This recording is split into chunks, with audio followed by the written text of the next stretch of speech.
आज इस लेक्चर में हम डिस्कस करेंगे विश्व व्यापार संगठन, जिसे हम कहते हैं वर्ल्ड ट्रेड ऑर्गेनाइजेशन WTO, और हम देखेंगे संयुक्त राष्ट्र शैक्षिक बौद्धिक एवं सांस्कृतिक संगठन, जिसे हम कहते हैं यूनेस्को। तो चलिए आइए शुरू करते हैं आज का लेक्चर। हेलो दोस्तों, मैं शशांक थूल आप सभी का द थूल एकेडमी में बहुत बहुत स्वागत करता हूं। आप हमसे जुड़ सकते हैं फेसबुक के माध्यम से, टेलीग्राम के माध्यम से और व्हाट्सएप के माध्यम से। यहाँ हम MPPSC मेंस के अर्थव्यवस्था यानी इकोनॉमी वाले सेक्शन को कवर कर रहे हैं। तो चलिए आइए शुरू करते हैं आज का लेक्चर। आज हम बात करेंगे विश्व व्यापार संगठन यानी वर्ल्ड ट्रेड ऑर्गेनाइजेशन, जिसे WTO के नाम से हम जानते हैं।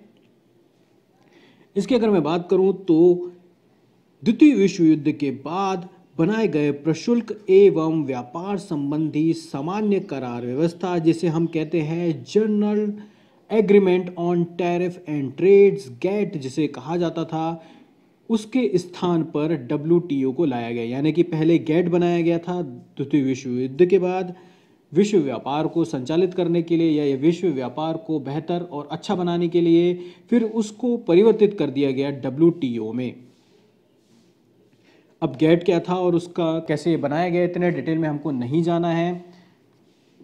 हमें सिर्फ इसके और भारत के बीच में संबंध जो होते हैं उसको देखना है। अगर ये कोई विशेष तरह की रिपोर्ट जारी करता है तो उस रिपोर्ट के बारे में पढ़ना है। बाकी इसके इतिहास के बारे में हमें जानने की ज़रूरत नहीं है, क्योंकि एग्ज़ाम में इसके इतिहास से लेके या इसके इतिहास से संबंधित प्रश्न नहीं आते हैं। चलिए आगे बढ़ते हैं। इसकी स्थापना की बात करूं तो 1 जनवरी 1955 में इसकी स्थापना हुई थी। मुख्यालय की अगर मैं बात करूं तो इसका मुख्यालय जेनेवा स्विट्जरलैंड में है। सदस्यों की बात करूं तो वर्तमान में 164 इसके सदस्य हैं। आइए इसके उद्देश्य को जानते हैं। उद्देश्य की बात करूं तो अंतर्राष्ट्रीय व्यापार संबंधी नियमों को निर्धारित एवं उनको क्रियान्वित करने का ये कार्य करता है।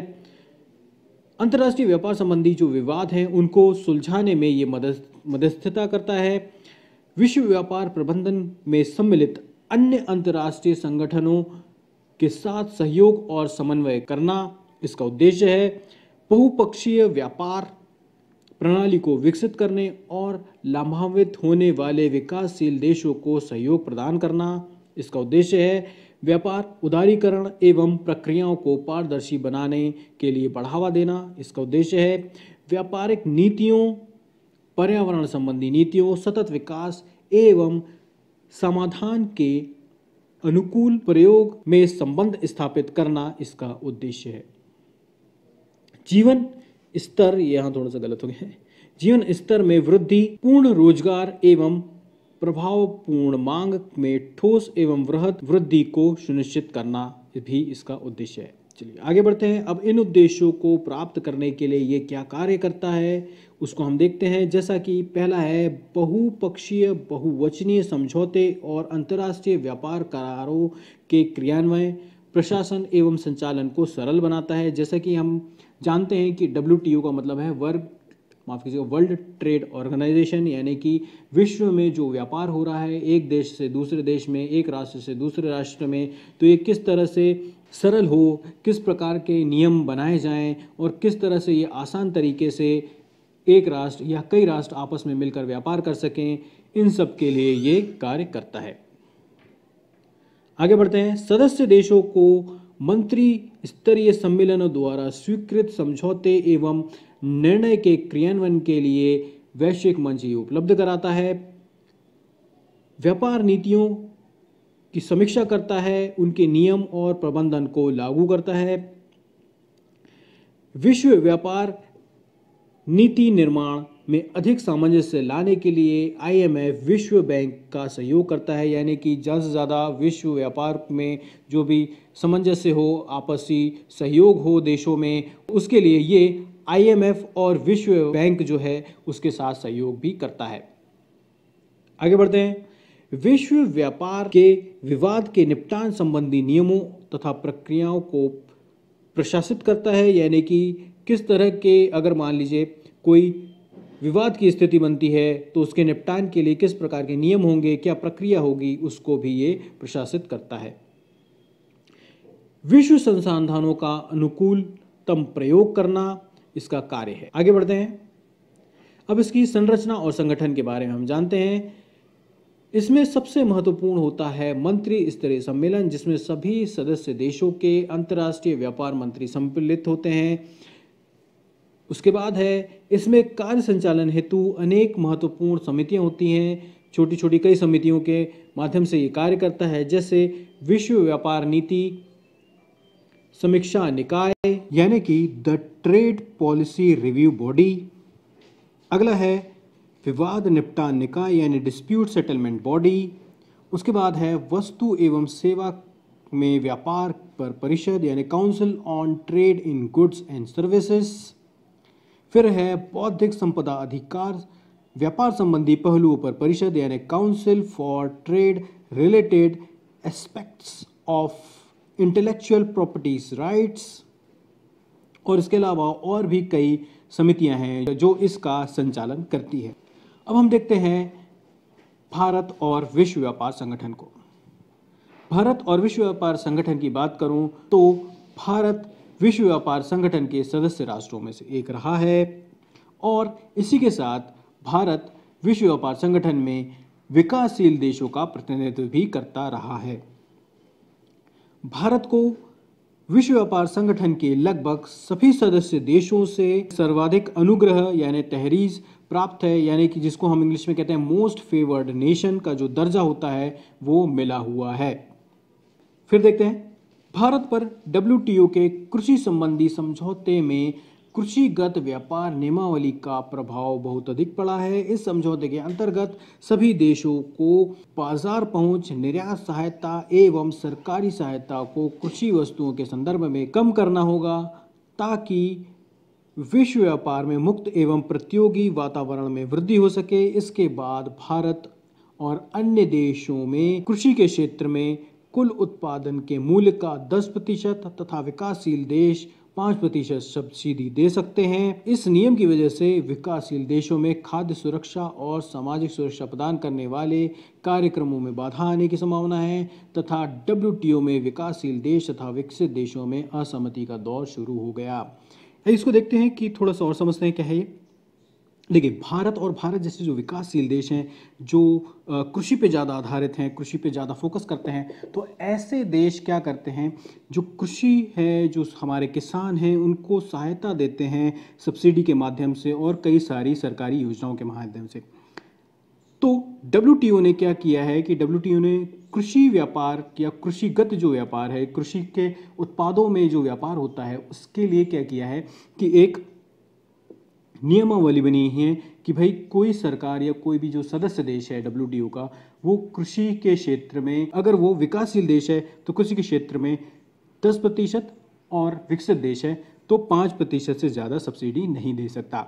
अब देखिए होता क्या है कि जब सरकार ज़्यादा सब्सिडी देती है, सारी सुविधाएं देती है, मान लीजिए सरकार ने किसी किसान को मुफ्त में खाद उपलब्ध करा दी, मुफ्त में उसे बीज उपलब्ध करा दिया और उस साथ में वो खेती किसानी करने के लिए उसे और सब्सिडी भी दे रहा है, तो होगा क्या कि उसका जो उत्पाद होगा वो काफ़ी सस्ता हो जाएगा क्योंकि उसकी लागत घट गई है तो उत्पाद सस्ता हो गया है। तो अब ये जो सस्ता उत्पाद वो अंतर्राष्ट्रीय मार्केट में यानी इंटरनेशनल मार्केट में जाके बेचने लगेगा। मान लीजिए कोई किसान है, उसने बासमती चावल या कोई आम की उत्पादन किया है, बहुत सस्ते दारों पे आम बेच रहा है, बासमती चावल बेच रहा है या कोई भी कृषि उत्पाद बेच रहा है अंतर्राष्ट्रीय स्तर पर, वो सस्ते दामों में बेचेगा क्योंकि उसको उसकी लागत कम हो गई क्योंकि सरकार ने उसे सब्सिडी दे दी, सरकार ने उसे मुफ्त में बिजली दे दी है, सरकार ने उसे मुफ्त में खाद दे दी है, यूरिया दे दिया है और कीटनाशक भी सब आसान किस्तों में या सस्ते दरों पे उसको उपलब्ध करा दिया है। तो इस वजह से उसका जो उत्पाद है वो अंतर्राष्ट्रीय स्तर पर काफ़ी सस्ते में बिकेगा। वहीं ऐसे देश जैसे मान लीजिए कोई विकसित देश है, मान लीजिए अमेरिका हो गया, कनाडा हो गया, फ्रांस हो गया, ऐसे विकसित देश हैं, उनके जो किसान हैं उनको सरकार ना ही मुफ्त में ब्याज माफ़ कीजिएगा ना ही मुफ्त में खाद उपलब्ध करा रही है, ना बीज उपलब्ध करा रही है, ना बिजली उपलब्ध करा रही है, ना ही कोई किसी किस्म की सब्सिडी दे रही है। तो इस वजह से होगा क्या कि इन किसानों के या इन देशों के जो किसान होंगे, इनका जो उत्पाद होगा वो अंतर्राष्ट्रीय मार्केट में काफ़ी महंगा होगा। तो इस वजह से जो दोनों देश के किसान होंगे उनको एक जैसी परिस्थितियाँ नहीं मिलेंगी अंतर्राष्ट्रीय स्तर पर। तो इस विषमता को दूर करने के लिए जो WTO है, इसने कृषिगत व्यापार नियमावली को बनाया और इसके तहत जो विकासशील देश है, भारत जैसे जो विकासशील देश है, अब वो जो है वो अपने जो कृषक हैं, जो अपने जो किसान हैं, उनको 10% से ज़्यादा की सब्सिडी नहीं दे सकते। वहीं जो विकसित देश हैं वो 5% से ज़्यादा सब्सिडी नहीं दे सकते। अब इस नियम की वजह से जो विकसित देश, माफ़ कीजिएगा, जो विकासशील देश हैं, भारत जैसे जो विकासशील देश हैं, उनके सामने खाद्य सुरक्षा सिस्टम है, जो सामाजिक सुरक्षा प्रणाली या इस तरह के जो कार्यक्रम ये देश चला रहे हैं, उनके सामने एक बाधा उत्पन्न होने की संभावना है। क्योंकि जब सरकार सब्सिडी देती है और किसान सस्ते दरों पे अनाज उपलब्ध कराता है, तो जो गरीब तबका है, जो गरीब वर्ग है, उसे सस्ते दरों पर खाद्यान्न उपलब्ध हो पाते हैं। और इसी बात को लेकर जो वर्ल्ड ट्रेड ऑर्गेनाइजेशन है, यहाँ पर जो विकासशील देश हैं और विकसित देश हैं, इसमें एक असहमति का दौर या एक बहस का दौर शुरू हो गया है। आगे बढ़ते हैं। WTO की शर्तों के अनुरूप भारत ने 1 जनवरी 2005 से खाद्य पदार्थों, दवा एवं रसायनों तथा सॉफ्टवेयर संबंधी उत्पादों के लिए उत्पाद पेटेंट प्रणाली को भी अपना लिया है। भारत ने विश्व व्यापार संगठन के निर्णय के परिप्रेक्ष्य में आयात होने वाली सभी वस्तुओं पर से परिणात्मक प्रतिबंध को समाप्त कर दिया गया है कि देखिए, भारत ने क्या किया है कि जितने भी वस्तुओं का आयात करने के लिए पहले जो प्रतिबंध लगे हुए थे कि भाई एक सीमा तक आप आयात कर सकते हैं या एक सीमा तक आप निर्यात कर सकते हैं, कि इस देश से आप इतना किलो ही गेहूं मंगा सकते हैं या इतना किलो ही चावल मंगा सकते हैं या इस सीमा तक का या इतने अमाउंट का ही आप टेक्नोलॉजी या कोई भी चीज़ या उत्पाद आप मंगा सकते हैं। तो इस तरह के जो परिणात्मक प्रतिबंध लगे हुए थे, उसको भारत ने अब समाप्त कर दिया है। अगला देखते हैं। अगला है भारतीय अर्थव्यवस्था पर WTO के निर्णयों, नीतियों तथा एक पक्षीय बहुपक्षीय समझौतों का निश्चित रूप से गहन प्रभाव पड़ता है। भारत में वस्त्र उद्योग, चमड़ा उद्योग, टेक्सटाइल क्षेत्र, खाद्य प्रसंस्करण क्षेत्र आदि में उत्पादन वृद्धि तथा निर्यात विकास की असीम संभावनाएं मौजूद हैं। इस रूप में वैश्विक बाजार में WTO की भूमिका अत्यंत महत्वपूर्ण हो जाती है। ये जो लास्ट वाला आपका जो पॉइंट है, इसको अगर जैसे कि इतने सारे उद्देश्य या इतनी सारी बातें WTO और भारत के बारे में आपको नहीं लिखना है, आपने ये जो लास्ट वाला पॉइंट भी अगर लिख दिया, कोई छोटा आंसर लिखना है, तो आप ये लास्ट वाला पॉइंट भी लिखकर काम चला सकते हैं, यानी कि ये लास्ट वाला पॉइंट भी आप वहाँ पर यूज़ कर सकते हैं। चलिए आगे बढ़ते हैं। अगला हम देखेंगे संयुक्त राष्ट्र शैक्षिक, बौद्धिक एवं सांस्कृतिक संगठन, जिसे हम कहते हैं United Nation Educational, Scientific and Cultural Organization, UNESCO के नाम से इसको हम जानते हैं। इसको हम देखते हैं। इसकी स्थापना की बात करूं तो इसकी स्थापना हुई थी 1945 में। इसका मुख्यालय है पेरिस, फ्रांस में। इसके सदस्यों की बात करूं तो इसके सदस्य हैं 195 प्लस 10 सहयोगी देश। इसके महानिदेशक की अगर मैं बात करूं, जिसे हम डायरेक्टर जनरल कहते हैं, इसके महानिदेशक अभी हैं, इसकी जो वर्तमान महानिदेशक है वो है आंद्रे ओजोलो। चलिए आगे बढ़ते हैं।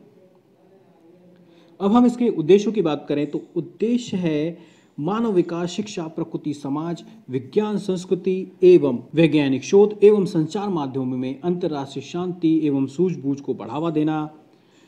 ये एक लाइन में भी आप लिख सकते हैं और डिटेल में अगर आपको लिखना है तो हम इसी चीज़ को हम थोड़ा सा 1 by 1 देख लेते हैं। तो जैसा शिक्षा को प्रोत्साहित करने हेतु ज्ञान की वृद्धि, विस्तरण एवं निरंतरता की ओर ध्यान देना। उसके बाद है लोगों में आपसी समझ एवं ज्ञान की उन्नति में सहयोग करने का व्यापक प्रसार करना।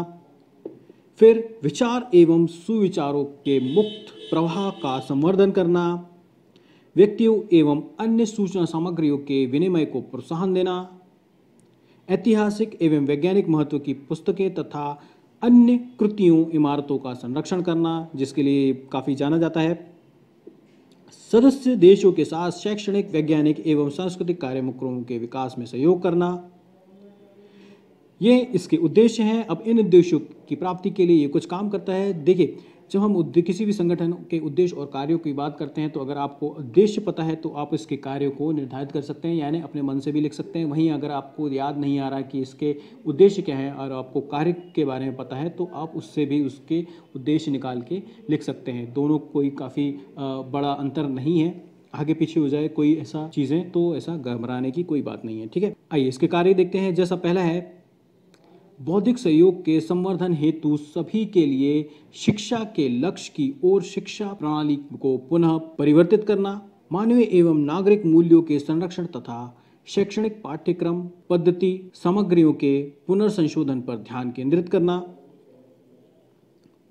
सूचनाओं के मुक्त प्रवाह, अभिव्यक्ति की स्वतंत्रता, प्रेस की स्वतंत्रता, मीडिया की आत्मनिर्भरता एवं बहुलीकरण को प्रोत्साहित करना, सांस्कृतिक एवं विकास के संबंध में शोध तथा विश्व सांस्कृतिक धरोहर के संरक्षण हेतु कार्य करना, विकासात्मक प्रयासों हेतु वित्तीय तकनीकी एवं नीतिगत सहायता उपलब्ध कराना, अंतर्राष्ट्रीय सहयोग में वृद्धि तथा समग्र जीवन स्तर में सुधार लाने वाले वैज्ञानिक शोध कार्यों को प्रोत्साहित करना। तो ये थे इसके कार्य। इसके संगठन और संरचना की हम बात करें तो यूनेस्को का प्रमुख अंग महासम्मेलन है, कार्यकारी बोर्ड तथा सचिवालय है। सम्मेलन में सभी सदस्य देशों के प्रतिनिधि होते हैं। यह बजट सामान्य नीति का निर्धारण करते हैं और इसी के साथ ये अपने महानिदेशक को भी चुनते हैं। कार्यकारी बोर्ड यूनेस्को के कार्यक्रम का सर्वेक्षण करता है। सचिवालय यूनेस्को का प्रशासनिक कार्य देखता है। अब यूनेस्को में आप जब पढ़ेंगे तो आपने सुना होगा विश्व विरासत स्थल, जिसको हम वर्ल्ड हेरिटेज साइट्स भी कहते हैं। इसके बारे में थोड़ा जानते हैं। वर्ल्ड हेरिटेज साइट ऐसा संरक्षण प्राप्त स्थल है जिसका चयन विश्व विरासत स्थल समिति द्वारा किया जाता है। यही समिति इन स्थलों की देखरेख यूनेस्को के तत्वाधान में करती है। ठीक है, एक समिति होती है जिसका नाम है विश्व विरासत स्थल समिति। ये क्या करती है, इन चीज़ों का, इन स्थलों का चयन करती है और फिर इनकी देखरेख भी करती है। किसके तत्वाधान में? यूनेस्को के तत्वाधान में। भारत की बात करूं, भारत को 14 नवंबर 1947 को विश्व धरोहर सूची में शामिल किया गया। भारत के कई सारे स्थलों को विश्व विरासत सूची में शामिल किया गया है। हम कुछ मध्य प्रदेश के देखते हैं, जैसे मध्य प्रदेश का खजुराहो जिसे 1986 में, उसके बाद सांची स्तूप 1989 में, भीमबेटका सन 2003 में, इन्हें विश्व विरासत सूची में शामिल किया गया। भारत और यूनेस्को की अगर मैं बात करूं तो भारत वर्ष 1946 में यूनेस्को के कार्यकारी बोर्ड का सदस्य चुना गया था। यूनेस्को का जो दिल्ली में कार्यालय है वो न केवल भारत बल्कि पूरे एशिया का विकेंद्रीकृत कार्यालय है। उसके बाद देखते हैं यूनेस्को के कुल बजट का 0.5 जो है वो भारत के द्वारा प्रदान किया जाता है।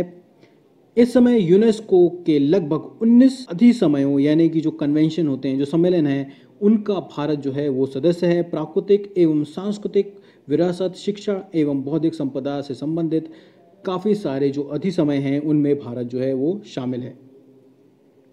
भारत और यूनेस्को शिक्षा, विज्ञान, संस्कृति, विरासत एवं सूचना प्रौद्योगिकी के माध्यम से अधिक शांतिपूर्ण एवं संतोषनीय विश्व का निर्माण करने का स्वाभाविक साझेदार रहा है। तो ये था आज का लेक्चर। मिलते हैं हम अगले लेक्चर में, तब तक के लिए अपना ख्याल रखिए, अपनों का ख्याल रखिए। जय हिंद, जय भारत।